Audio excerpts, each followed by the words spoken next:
TT pick. Yeah. Strong draft already for Team Star, especially once you have that aura up on the Titan. Of course, the magic amp gets a little bit ridiculous, uh, especially for the Quap and the Rubik. 496. What do we follow up with here now? Hmm. I've got to say, it's kind of I mean, intriguing as well that they've chosen the Queen of Pain into the Disruptor pickup of 496. Like, you've already got the natural counter in the Disruptor there, so that could come back to bite Team Star in the bum later on if they're not too careful, but they're seeming pretty confident just based off the draft they're running. yeah, I think it's more of the fact that they kind of expect it to be a Magnus mid because of the disruptor coming in. So with Quap versus Magnus in that vacuum, the Quap should have a decent time in zoning out the Magnus, make it harder for him to find farm. Of course, 496 can always put the Magnus off instead and opt for something else mid. So you're not quite locked in and winning mid yet with a Quap, but it does tend to do that naturally in most matchups. It is still iffy into the disruptor. You're going to have to find some way to avoid the callbacks, try to mitigate the damage output that you will get, the control you'll get from that static storm. Queen of Pains don't necessarily rush BKBs. They don't really like going for defensive items. They do love going all in on offense. So it's going to be a bit of an awkward build-up for DDZ if he does get caught out a couple of times.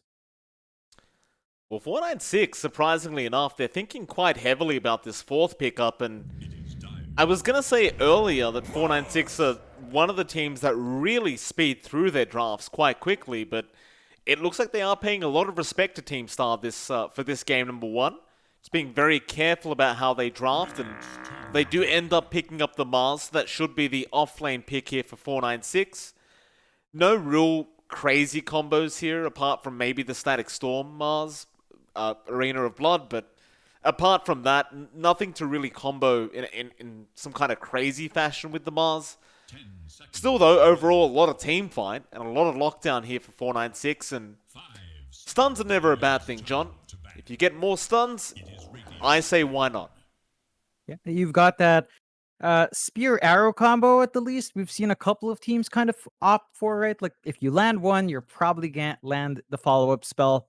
So it does make for some chain stunning, as you mentioned.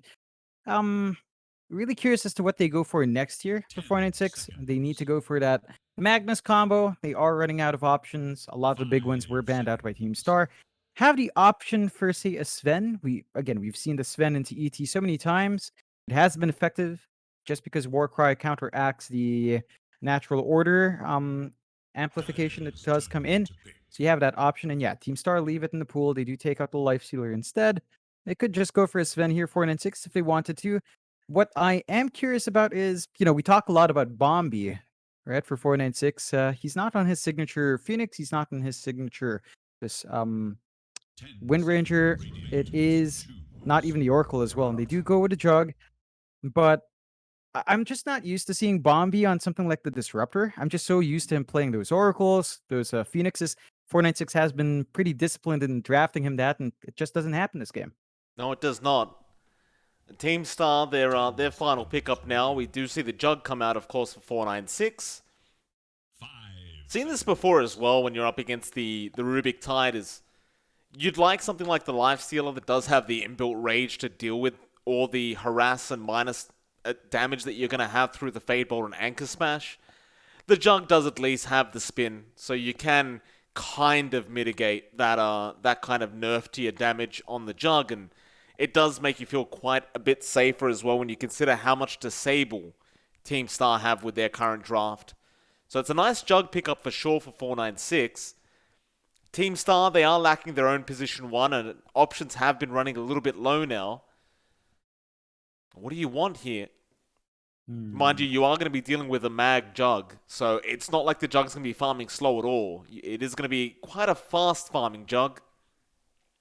You do want to keep up here if you are Team Star, or you could go into the late game alternative into something like the Spectre, which we also see a lot of, but in all fairness, the Spectre hasn't really been performing that well throughout the Summit 13, surprisingly enough. It's been less than pleasant of an experience for that Spectre. I think I can pull a stat out pretty quick. Yep. It's right now on a 43% win rate, 7 total picks. Not been looking good. 3 wins, 4 losses. Pretty even considering, but it's really just not the hero that fits into how Southeast Asia itself plays. Yep. I'm kind of worried about that if they do go for that for Lance. They go to Morphling instead, Okay. which is, I guess, one way, right? Like, you don't have a natural Spirit Vessel carrier here for 496. I guess the Mirana could farm for it, but that is not quite something we see in Miranas nowadays. Pendulum, of course, does have the Tidehunter set, so it's back. Bod, It's back. Dad Bod, Yep. Tide is back, but Morphling into Jug, that one is a back and forth one. I would give Lance a slight edge, but I wouldn't say it's a complete wash. Juggernaut, once he has the Ags, can really just dance around as well with a Swift Slash. Now, Morphling doesn't have great natural forms to take here. There's no Shaker to turn into. There's no TB. There's no Gyrocopter to steal into. I guess you could turn into the Magnus if you want. Skewer is pretty darn good, and Empower is great, so you can play around that. Lots of emphasis on team fights here, Mike. Should be an explosive one. RP, Ravage, Static Storm, always fun to watch, and the potential for the stolen RP as well. And DDZ's on the Rubik. Yamate Quap. Core Oh, Rubik I again love for it. Team Star. I love it. Another core Rubik pickup here for DDZ. And John, in all fairness, I really enjoyed that core Rubik from DDZ. Very, very good indeed. Of course, he isn't going... I still doubt he's going for your damage style Rubik, John. He's probably going to go back to the spellcasting style core Rubik, which is... I mean, there's a lot of spells to steal here. You can't blame the man. There's so many spells to steal, in fact. So it's... I don't think they need the damage style. It's as fun as it would be. Though. It is so dank, John, but it's not going to happen.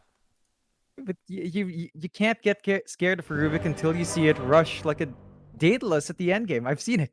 I've seen that happen. In a ticketed game, Mike. That was actually a ticketed game that I had to watch through of a friend in some tournament somewhere in the Philippines. It's pretty ridiculous.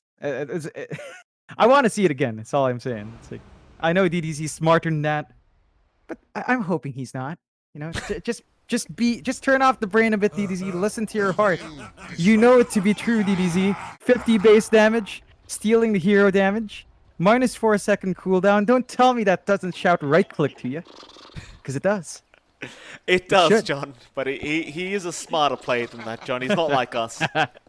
He's not about the memes, he's about the wins. That's all that matters in the Summit 13. Though we do like memes, and you've been doing a lot of that recently, John, which I do appreciate, by the way. Yeah. Very high quality. You. Almost, thank you. Almost too high quality, if I must say. It's intimidating, John. Very intimidating. I really want March to at least acknowledge that picture of me. He's not happy. No, that's exactly what he does when he smiles. I'm like, hey, March, how are you? Smiley face. That's him. That's exactly it. Yeah, that's exactly what he's doing when he smiles. That's what I imagine now. So every time I'm going to say hi and he smiles, I know what he's saying. I know it. He knows it. I knows it. He's probably not going to say a word to you now and make you feel very paranoid. It's the play to do, March. You do you. Don't worry about John. Make him feel very insecure about himself. Oh boy. It's not going to be comfy. There's still more Among Us games to cover, so we're going to run into March a couple of times. Still no scuffle over these runes. Both sides playing rather safe. Going to go for the 2-for-2 bounty rune trade. So an interesting move here from 496 though, but you mention this all the time. They are starting with a tri-lane bot here, Mike. Bombi, who has disconnected, is staying down here. Looks like he was going to work his way down there first. Maybe look for that first blood. It's not the Oracle with a root though, so it's just going to be the Thunder Strike. The lockdown's going to have to come out from that BB and from Jokam in this case.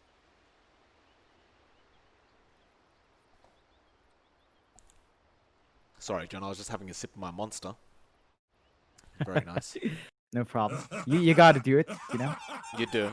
I was kind of hoping you'd talk longer, so I wouldn't have to, tell you that I was doing that, but that's all right, Shout John. out to Monster. Shout out Great to Monster, sponsors. indeed. Jokam now the one disconnected here on the Mirana, so we'll wait him out as well. Yeah, taking turns, going in and out. Probably probably maybe flexing a KTV machine. And now I want to imagine every C team just has this KTV machine in their boot camp, where What's like just some karaoke machine. So it's just like a TV with in the Philippines, it's like a TV with like an arcade cabinet with a speaker on it, and you have like this really, it's always the worst quality microphones you can get Yep. with the most reverb dialed up. And I can just imagine every team now in their boot camp rooms where they're playing have one KTV machine, and if they're having a bad time, they just start singing in the middle and just get it worse. I'm not sure if that's actually improving anything, especially if we base it on, certain performances we've already heard, Mike. But I want to imagine that's what Jocam sneaks off to do, get a little singing going, flexing his fingers around a bit for the hours to come in. Anything's going to sound better than what Whitemon provided, I'll tell you that, John. Drew Yeah, actually I love doing his singing. I do too, John. Drew, he did a lot of damage over to Yamate on the support quap up at that top lane. Just a very early spin, and he kind of needed to do that, because this is what's going to happen now. He's just going to cop so much harassment. Bombi is trying to go for some early harassment onto Lance. He's eventually going to TP up. And we talked about this yesterday, but Bombi pretty much does this every game, where he'll show up at the bot lane and just get a bit of harassment in onto the opposing safe laner before he does TP back up. Thing is, though, Drew does have to suffer through the first wave while he does do it, and he did cop a hell of a lot of damage and have to go through his first salve already. Even now, after that salve, he just goes back down to half HP. He's probably really waiting for the moment where he does have his healing ward available. He looks like he is going to need it. It's not going to be a fun time either way. You're already hitting your level spikes here on this dual lane for a start. The damage output's ridiculous. Bombi is pretty much down to his last mango, so he's going to have to make this work on Yamate. But you're already dancing here if you're Candyland. You've bullied out Drew. You're finding your last hits. Our Jug's one wave down, 5-0. And that's just going to enable Yamate to perhaps line himself up for a rotation down the line. Just an excellent start on the pause 4 quap, being as disruptive as possible. Of course, taking a look at mid now as well. You've got Hung here on his mag up against DDZ's core Rubik. And this is the fun lane. This is the dank lane. It is very even in terms of farm though. 12-1 for our mag, 13-3 for Rubik, and that's basically the story, right? Like, unless Hung missteps or if DDZ missteps, neither side's really going to be finding too many kill ops. They do have stable ways of clearing out farm with their wave clear abilities, with the empower you have in Hung, but you're not going to go hunting for kills across these two heroes. No, you aren't. DDZ, though, doing his classic core Rubik things. Ahead in last hits. You love to see it from DDZ. The last time we did see him playing the Rubik, he was quite influential throughout the early game, but when it comes to the mid to late game, he did start dropping off quite a bit in terms of net worth. So I'm looking to see whether that'll happen to him this game around on that Rubik. Because you don't really want to drop to, the bottom half of the net worth board if you can avoid it, even as this Rubik. And considering the Rubik can have so much wave clear potential, it really shouldn't be happening. No, really shouldn't. You can see Hung again being forced back just from the aggressive plays of DDZ. You just can't trade too well, especially when you do opt for Empower, of course. Shockwave does take the back seat. We'll see if he does get some stacks built up here, Hung. And if those power runes are going to be contested properly. Of course, down bot, you've got the split lanes. Jocam just trying to pressure Mosin, contest those pulls. That has left our course alone here. Lance dropping low, but it's a Morphling. Not the best last hits for Lance here. 13-4, kind of matching the struggle we're seeing from Drew. So both safe laners and both sides just not having the best of time so far. Good pressure out from our off lane. Certainly is. That BB, of course, he's an expert in this off lane, especially on heroes like the Mars. We do see him a lot on the Bloodseeker, but he does enjoy his Mars as well. Mosin, he's going to apply a bit of pressure now onto that Mars, but I think that BB's already had a decent enough time with how this lane has been going. Of course, with Jocam on the Mirana as well, being able to rotate around, he's going to be able to just get solo XP off this lane, which is going to just give him a great advantage on that Mars. So, it's funny enough, Lance is the one in front in terms of XP, which is kind of surprising. But yeah, We'll see if he can keep up. I think it's more down to the fact that, you know, they've gotten some successful pulls. Lance just been able to camp the waves by himself. Jokam, he's been trying to match the pulls, but he's also stuck to that lane with that BB a little bit more to get his level 3 at faster timing. So, you know, it kind of cost the initial wave there, and he does actually sneak in for the rune. It looks like Mosin's not going to find anything bot, but they should secure top, and Bombi did cop a lot of damage for that one, but it still goes Yamate's way. Yeah, Bombi. Let's be a bit cautious. He'll go for the small camp pull, but Yamate can blink in with another Shadow Strike. Bombi going for that salve straight after. Looks like he will be okay. Poor old Drew, he's kind of just been left with no creeps, but they will eventually come towards his tier 1 tower. He'll be okay to farm, as Bombi is going to be in danger. He got Shadow Striked up, but the kinetic field going to keep him safe. He needs to try for the deny, but he cannot get it off. He does die to the Shadow Strike damage. Yamate, the one to claim the first blood on the Queen of Pain. It's going to be a very nice start for him. It's going to be a really smooth ramp up for the Quap. Really important for this kind of pause 4 to get off on that running start. So they found a kill. They get to drop some pretty good boards watching that ramp area as well. To watch the stacks, watch the movement. They're starting to clear out that jungle, and you can get this done because you've got this Tidehunter. Candaloon just happy clearing out these objectives. You are leaving Drew alone, as you mentioned, but you don't mind too much. You're getting your levels up here. Candaloon is looking at a fairly fast 6. Drew is as well. You need to see Bombi really start to do a little bit more to work this lane out. Bombi is trying to disrupt the stacks being taken off his team, but I do actually like this quite a bit from Star. Just taking the stacks away, robbing the Magnus. You never really want your Magnus to starve like he will be if he doesn't have stacks to take, but he's doing okay for now. He'll get back in the mid lane and just keep farming up. Will eventually take over DDZ in terms of last hits. And speaking of DDZ, John, he's down at the bot lane right now. Trying to go after that BB, but won't really be able to finish him off. Ooh. Jokam, that's a lot of damage out with that Fade Bolt, and he does get the kill. Nice little pick off there from DDZ, and I didn't realize how hard he was hitting with his own right click, but 82 damage so far at level 7 on the Rubik, so not too bad. Yeah, I'd say that's a fantastic amount of damage. In fact, one would argue, Mike, that you should go for the level 10 base damage. You know, you look at that. Yeah, I'm saying it. I'm just saying. Still. Bombi, he's been caught out. As soon as that Shadow Strike connects, he just can't get out of there. He glimpses the Quap every time, but there's no hope once the Shadow Strike's there, because Candaloon can just hit you over and over again. And speaking of Candaloon, John, he's already got the Hood of Defiance up. It's going to be somewhat problematic as we can kind of see how tanky he gets in the Tidehunter once he does have this one item up. And 496, going to try and push it back their way a bit, but all they can do right now is just try and split the map up and take a bottom tier 1 tower. And this is one weakness of their lineup. They can kind of push, at least with the Jug and the Mag, but these two heroes do need a lot of farm. You're talking about the Mask of Madness here for Drew. We always talk about the Blink and Echo Saber timing on the Mag. None of those are coming out online yet. They do trade evenly, but mid. Bombi again. Getting caught out, but a nice arena and spear out from that BB will secure the kill onto Yamate. So they do at least get a decent trade-off there, and that BB will go ahead and secure the gold for himself. That'll pretty much be it in the mid lane.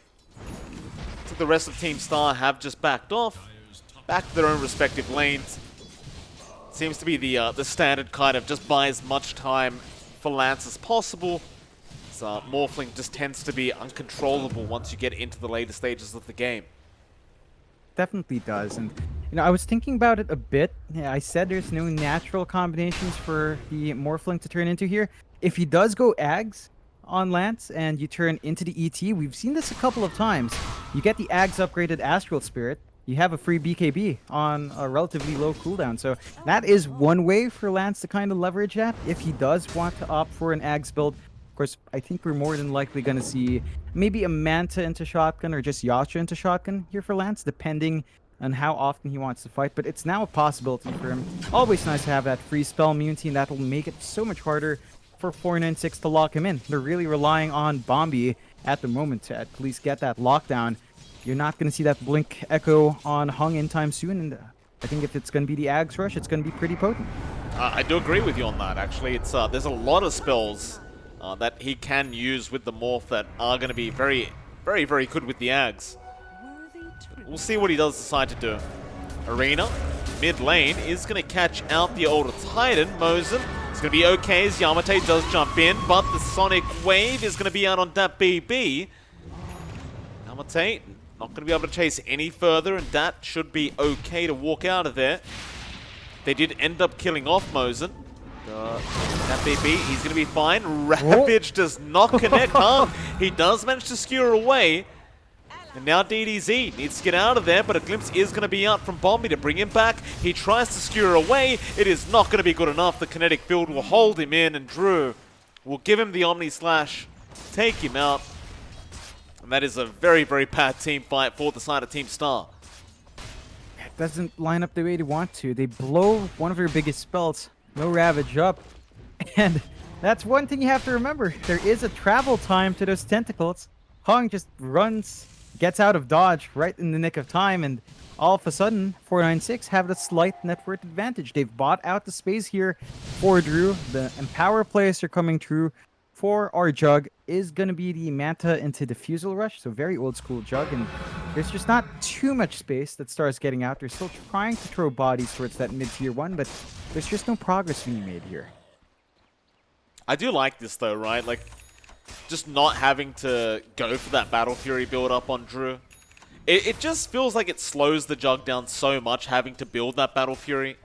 But when you can just avoid going for it and just go straight into the Manta, you feel much, much better about it. Of course, Drew does have the Magnus Empower, which is what allows him to ignore that itemization.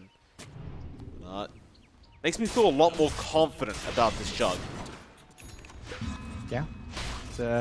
It's really just ramping up, and I think that's something they haven't really been able to punish here, Star. Like, they're trying to AFK farm for Lance as well. You're just not matching in power. There's just nothing that gives you that farm acceleration. Lane. Mid again. Candy gonna get into that Static Storm with the glimpse back from Bombi, but Skewer RP is gonna catch out one. It is going to be Candler that's going down, and Candy is gonna die. They also got DDZ, in fact. I didn't really realize that. And Drew also being caught out. Yamate was actually the one caught out. Does get speared, does go down. Yep, just like that. 3 heroes down. They defend their mid-tier 1. Now 496 get to set eyes on the opposing tier 1. And Star, they've been doing this for at least the past 3 to 4 minutes, throwing their bodies mid, not lining up for anything. They lose their mid-tier 1 first. Keepy's coming in though, but there's no Ravage here for Candy. He's gonna still... No, he does have it now. It's just a second off. But it is too late. He's not gonna be able to get in position. Doesn't have the blink up yet. And, yeah, 496. I mean, they're doing really good work here. That mid-tier 1 going down is going to be quite influential in terms of map control for them. Looks like they'll just get back to it, just back to farming. Drew, of course, with the Empower, going to take care of the Ancients. Meanwhile, Star, they want to try and trade those tier 1 towers now. So they'll hang out in the mid lane as well and get rid of the opposing tier 1. Looks like 496 aren't going to be too interested in defending. They'll just let it go down for free. Yeah, it's a trade in the end. I think if you're Star, you're happy enough. Because again, they spent so much time taking that tower out. Now they can maybe opt for some rotations into the jungle. They're not quite set up with any wards though. There are a lot of sentries here from 496. They have been keeping good track, good control in their safe jungle farm, keeping their stack safe. So it's been harder for Star to get that information out. We are seeing a steady ramp up. I'm looking at Lance. He's going for the Yasha build here on our Morphling. So it's not quite an Ags rush or an E-Blade rush, just a kind of steady build up in the Morph. Safe and easy is the name of the game for Lance. Of course, BDZ as well. Level 10 does go for the same 150 HP, so no dank right click, Rubik. I mean, John, I know how disappointed you are, but it is expected, sir. It's 150 HP. It's not much. It's still HP, John. Marino's gonna come out, that BB. Catching out one in the form of Candyloon. Bombi in a very awkward position. Gets a glimpse off, but will die anyway. With that, they can secure those top bounties. Yeah, it's a nice pick off to get into the perfect time to at least secure these bounties for themselves. You're not many too happy as Bombi. He's died multiple times. 0-4, 5 assists. Not the best of times for him, but this isn't one of his, one of his comfort heroes. He's still doing a good job in terms of zoning, in terms of getting info out. But yeah, you are bleeding some gold away, which is never fun. Still, Star has some space to close out. Really nice scan here from 496, knowing where they are, but they just did find a kill. So it's a bit of a over-the-top kind of scan. They are farming the right spots, though. Drew's just playing bot this entire time. There are no wards down bot to track him from Star. There's no movement to punish the Jug. They are smoked up. Maybe this is when they go for the punishment. There's going to be a decent smoke here. They have the Ravage. See what they can get done. Of course, they'd love to find Drew, and they kind of need to, because he is farming a bit too quickly here on the Jug. But how do you get into this triangle? I mean, Star, they're just posturing in that mid lane.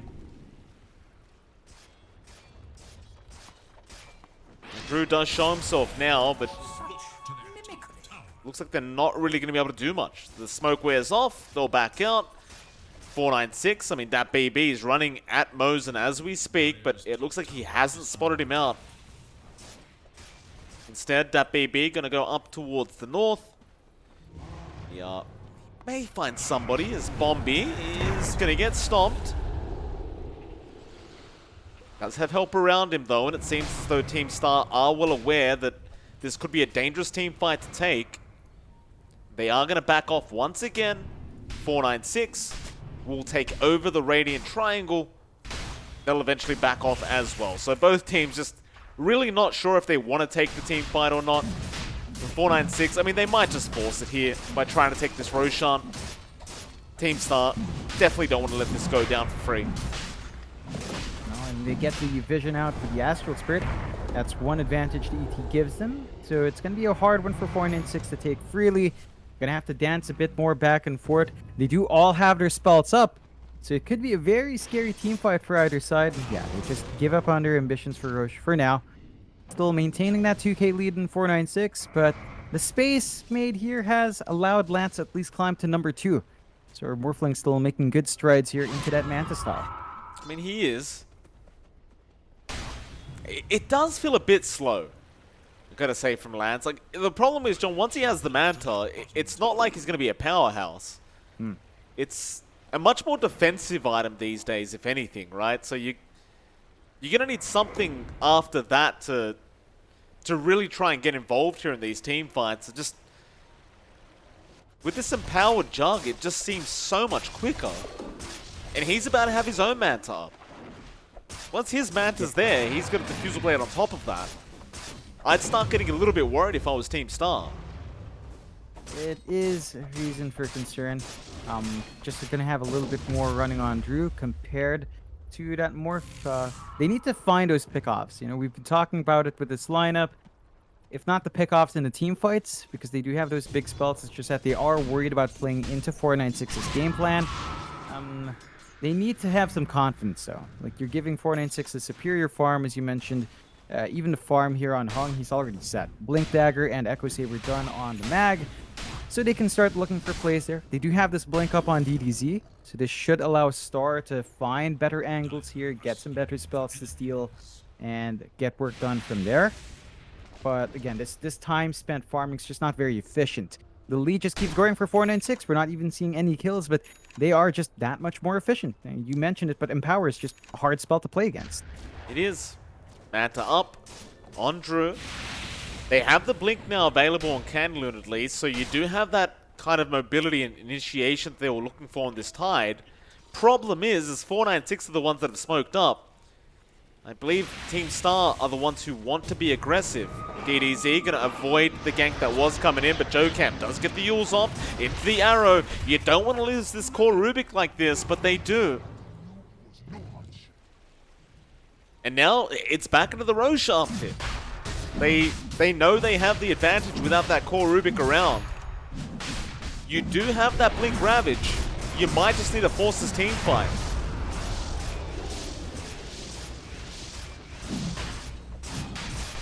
They're posturing. Like Bombi is going to get run into by Lance, gets the Static Storm off, but it does not hold him in with the Kinetic Field. Still, Glimpse back is going to be there. Drew now diffusing him up, but there's your Ravage coming out. Candy, he connects on 3 with the Sonic Wave. It's a lot of damage, but there's your RP now. Hung's got 2 of them. He'll get Yamate, and Candy is also set to drop as Drew will spin and take care of him. DDZ trying to get himself out of there. Does spin on top of the mag. And Hung might die as well, going a bit too far. Bit of a mixed team fight here, but it does end up evening out. And 496, they won't be able to complete the Roshan. They will be forced to back. Yeah, it's a bigger win for Star. Having 2 cores for core support. I think Star's going to be a lot happier. They get to sneak into the Roche, which is at half HP. They know the spells are down. 496 need to find some way of contesting, but Star is playing it safe. Glimpses back DDZ, but he'll blink away. Both teams just going to keep eyes on that Roshan for now. I think once the mag is back up, though, without the Ravage being available, they might choose to try and force another team fight in that Roshan pit. If you are 496, it's probably never a better time to do so. Mind you, you don't really have the RP to play with, but you do still have the arena up on that BB. But he's on the other side of the map, so he may not be able to make it in time. Bombi also has the Static Storm back up and does catch out Mosin, but now DDZ and Candy are just going to jump in and blow him up. Drew looking to go back in for this, doesn't have the Omni. That BB will TP in as the Mars, but it looks like the fight is going to be over prematurely. Drew, he's actually going to go back into the pit. He'll have a quick look. He'll see nobody in there. He's going to try for it. This is dangerous. Yeah. You don't have your team fight spell, though, from both sides. Ravage is still about half a minute off. RP is a bit closer, so in that sense, 496 has a slight advantage. Arena is up, Static Storm's up. They can fight a bit better.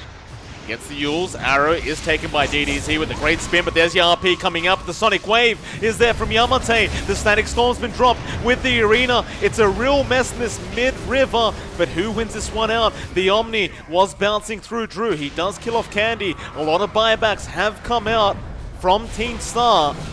They do kill off Bombi at least, but that's really all they get. Back into the Roshan pit. They want to try and secure this Roche, but that BB jumps in. The Roshan is down. Hung. He gets the Aegis, but a huge stomp out from Mosin will hold them all down, but it's not going to be enough. There's no follow-up to the stomp. And 496, they'll get away with it. Aegis is denied anyways. Oh, Yamate, no. He ran back into the arrow. JoeCam just casually threw an arrow out to see if he could get lucky. He definitely got lucky. Oh boy, it's really messy for Star. Both sides just tossing their bodies in. But 496, 7k lead from that, 9 to 14. They are happy campers. There is a Ravage though. Big Ravage out. Or rather, it's not that big of a Ravage, it only hit Hung. But it is a mid-Magnus. Drew gonna come in, arrow, follow up there onto Lance, and that's a much bigger kill, JoeCam. A great setup there from the Mirana. Now Glimpse back onto DDZ, bringing the Rubik back into this fight. They miss the spear, it will not matter, DDZ. He can't survive the damage output from this jug. At the least though, Candy does kill off JoeCam on the Mirana while that was happening. But all these fights have been quite 496 favored. They have. It's been back and forth though. It's not been clean for 496. They still hold on to that 7k lead. That BB. He's not done yet, John. Another arena into a spear out. That getting very active, but Yamate, no, he doesn't get out of there. was the blink on cooldown. Mosin also being caught out now on the Elder Titan does also go down to Bombi. Oh. Yeah, Not good news. It's pretty painful for Star, dropping back to back. Forcing these fights when they don't have their heroes up, when they don't have these team fight spells, have to take the backseat, have to be a bit more cautious. Still need that farm and lands, you know, your Morphling only has the Manta, you mentioned it right, but Manta's not enough. The shotgun here for Lance has to come out. And even then, I'd advise for a BKB or an Ags. If you don't want the BKB, Ags and turn to the ET to get that innate BKB from the Ags upgrade Astral Spirit. But you need something. They can't stand and fight all too well with how squishy Lance has been feeling. I mean, he's 2-1, so he's only died once, but he's been so cautious because of how much 496 has to throw out. And 496 has been a lot better with their spell usage. Like, they've been more disciplined to play around RP and the Arena and the Static Storm. We need to see Star use their Ravage in a very offensive way rather than defensive with a counter initiation. They need to set the terms themselves. That they do. Mosin. Some deep wards down in that dire jungle. They are trying to set up for those opportunities to initiate in these team fights. Bombi gonna rejoin his team down at the bot lane where they are pushing this tier 2 tower. Gonna be a free tier 2 tower. In fact, there's no kind of trade going on here from Team Star.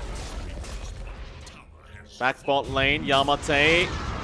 It's Yule's off, but Jokam has the counter. Yule's onto that Quap with the arrow follow-up, and Yamate, he's really trying to play on the edge here with this Quap. He could have blinked out of there, but he waited around for the scream, and Jokam takes full advantage. It's really, again, strong punishment coming out from 496. Star, it's starting to lag behind. 11-19, 12k lead, still widened here by 496. And it's just them on the offensive. They take a tier 2 bot. The bot jungle is now completely open for them to farm in. They immediately Moonlight Shadow, and they're on the offense. Star is just always on the defensive, and this is not necessarily what you'd want to do here. Into the top lane again, 496, not wanting to back off yet. Mosin does TP, but that BB, or DDZ, does actually show himself for a second. Again, it's just an unnecessary play here from DDZ. He's going to get caught in the arena and will go down. But there was no real need to get the lift off like that. He could have just walked up the high ground with the Glimmercape. Yeah, it's, again, just small plays like that costing him. Like, the lift doesn't really do anything for him besides give time for the disruption. So, the glimpse, so costly play. That's a core Rubik you're constantly sacrificing. Mid tier 2 now just going to be chipped, and they might find one. Arrow, not going to land. Mosin actually somehow sidesteps it. It won't matter though. You've lost your tier 2 mid tower, and Drew, he's feeling very confident with that Eye of Skadi up. He wants to go for a tier 3 tower, and without that core Rubik around, what's to stop them? They'll just keep going. You've got the Blink RP ready to go whenever, but they won't risk too much. Ravage is going to come out, only connecting on Drew. They're going to try and burst down the jug, but Drew is still alive.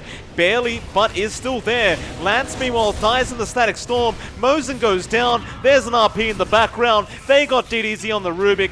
This game is looking to be over as the arena does come out. Candy, Kraken Shell will wear off the stun, but it won't matter. 496, making it work. One rack's down, they'll go for a secondary. They can't get Megas because there is still a tier 2 top tower. But as far as this game goes, John, with this kind of draft from Team Star, I don't really see them being able to come back. It's really hard. And their high ground is just so reliant on these cooldowns. Once it's out, you don't have much of a defense, so you lose your bot. And Yamate again.